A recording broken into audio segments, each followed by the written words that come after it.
Welcome everybody to Book Scoop, another edition. I'm Priscilla. I'm Marcia. And I'm Sarah. And we're going to talk about some books that have come out in the month of May, so in the last few weeks. And I guess I'll start. I have When Women Were Dragons by Kelly Barnhill, which is, I guess, obviously a fantasy, but obviously not either. Kelly Barnhill, for those of you who don't know, is a Newbery Award-winning children's author, and this is her first adult book, and it is fantastic in my opinion. It's what I would classify as alternative history. So it takes place in the United States in the 50s and 60s, and it's told by a young girl, Alex, who grows up over the course of the book, and her mother was a brilliant mathematician who had to give up working because she got married.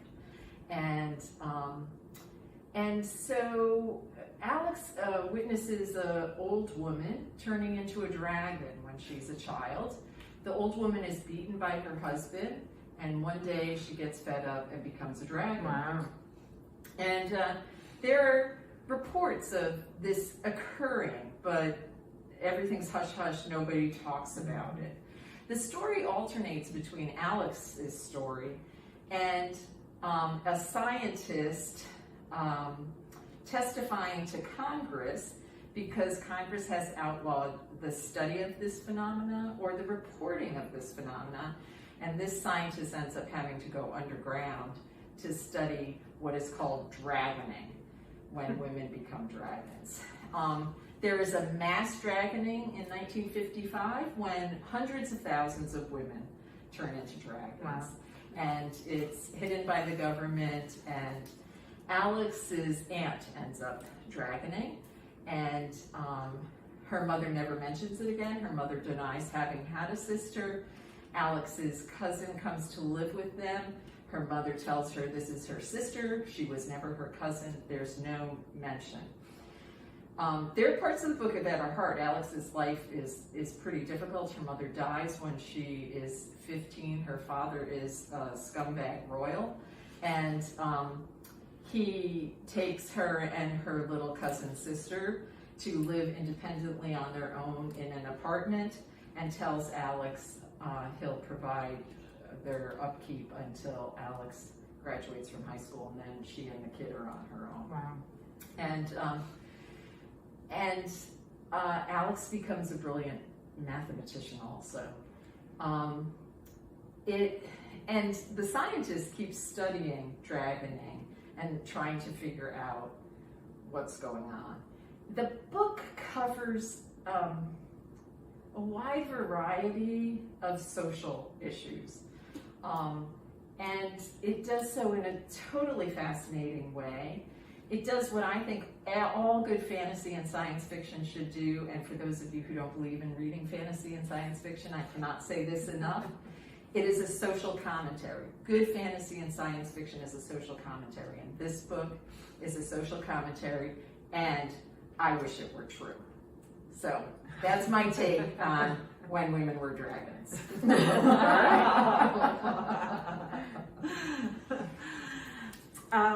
I have Does My Body Offend You by Mayra Cuevas and Marie Marquardt. And this is a young adult book. It tells the story of Melina and, and now I draw a blank. Ruby. Sorry about that. Melina and Ruby in high school, both, who meet at a very embarrassing day for Melina, where she went to school without a bra, got reported for that by a teacher, and needs to, I won't go into detail, needs to do something so that her nipples won't show through her t-shirt. And that is the beginning of their friendship.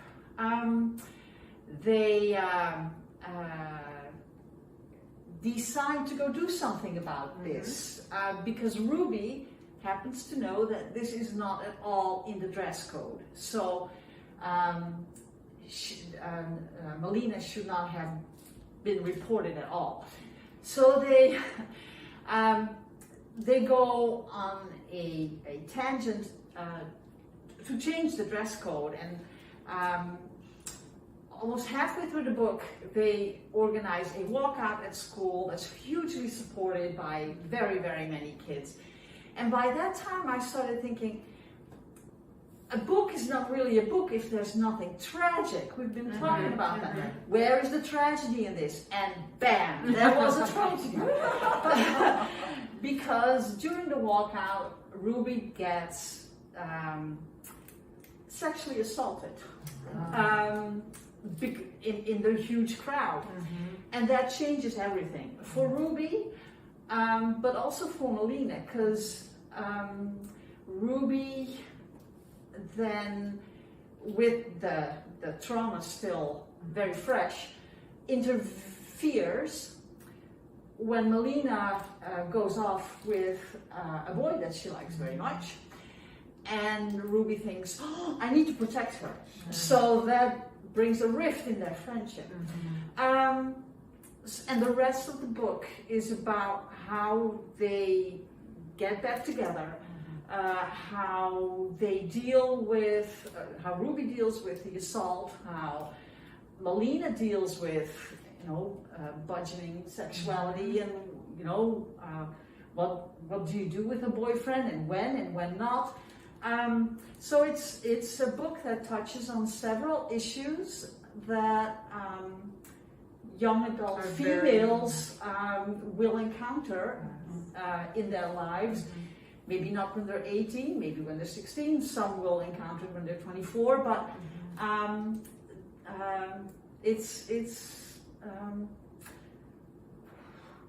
it does not paint anything any more rosy than it is. So it's a realistic. Oh yeah, it confronts you very much with issues. Yeah, I'll leave it at that. As you were saying that, I was thinking, having children in high school, girls in high school, if you think that dress coding does not happen, you should talk to some girls and see the prevalence of girls being dress coded versus boys being dress coded in high school. Yeah. And in junior high. There is a definite difference. Yeah.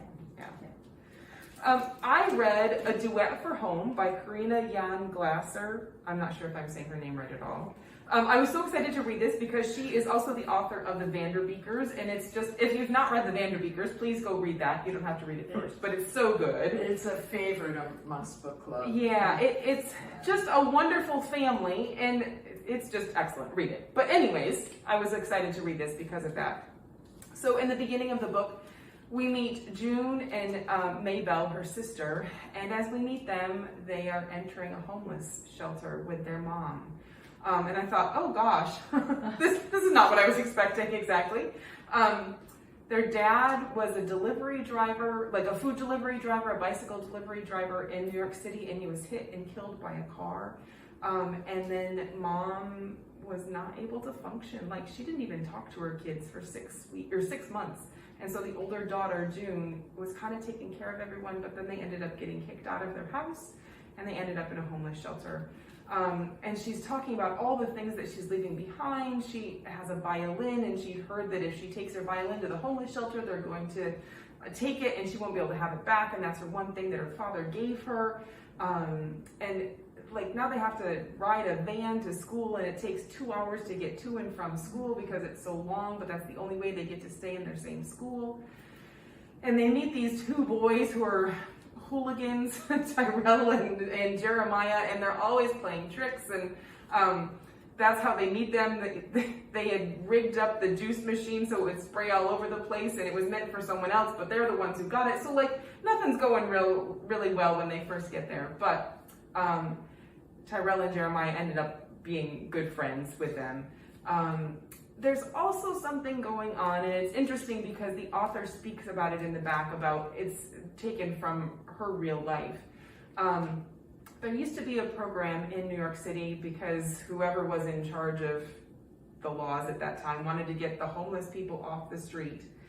And so that meant that people had to get out of the shelters quickly. And so there was a law that they were only allowed to stay in the shelters for like 90 days. And so people were in and out and in and out and in and out, and it was not the best options for everyone. And they often were not going to safe housing. So it was things that were either broken or they were going to bad areas or whatever. So that is part of the story also in trying to fix that. But the part that I think is most important is that they find family at the homeless shelter. Not biological family, but the people at the homeless shelter become family, and they see how important that is. So I would highly recommend this. It's a middle grade book, so I would say it's probably good for 4th, 5th, 6th, 7th grade, 8th grade. Yeah. I did have one more. This is a picture book, and the reason I chose it is because I'd had a young child ask me this same exact question the day before this book came in. It's called I'm Not Small, and it's written by Nina Cruz. And the child asked me, am I big or am I small? And I said, well, you're bigger than this, but you're smaller than this. And that's exactly what this book is about. It goes through, you're bigger than your dog, but you're smaller than the tree. Like all kinds of different things that young children, like they don't understand that, yes, you're a big kid now, but they're still small. So this is a great book for that. Alrighty.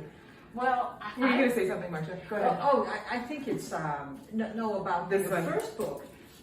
It's a very serious topic. Absolutely. For a juvenile book. It is. It is a serious topic, and there are definitely some serious parts in here, but I think the overarching theme is family and friendship that you get from it, and sticking up for yourself. And we do have homeless people. Absolutely. Homeless. Absolutely. So, it makes you think about them. Right, a little more eye-opening. Yeah. I think, Marcia, you said something that really is so true, that for a book to work, something needs to happen, something bad usually. Right. And, sometimes after a while, I was feeling there that all I was reading were kind of downer stories. But I have to say, like for this one, and I'm betting for both of yours, when a story ends on a hopeful note, that it helps. Absolutely. yeah. So you all of these books cover real life, even fantasy covers real life issues that are hard sometimes, but they also give us hope. And I think that's what. And I think it's relatable because you know these things are going on, or you've experienced these things, and you feel like, oh, maybe maybe it will end okay. Maybe it will end okay. Yeah, exactly. So thank you for joining us for this latest edition of Book Scoop. We hope you'll consider reading one of these books or some other new book that has come out recently. So thanks. We'll see ya.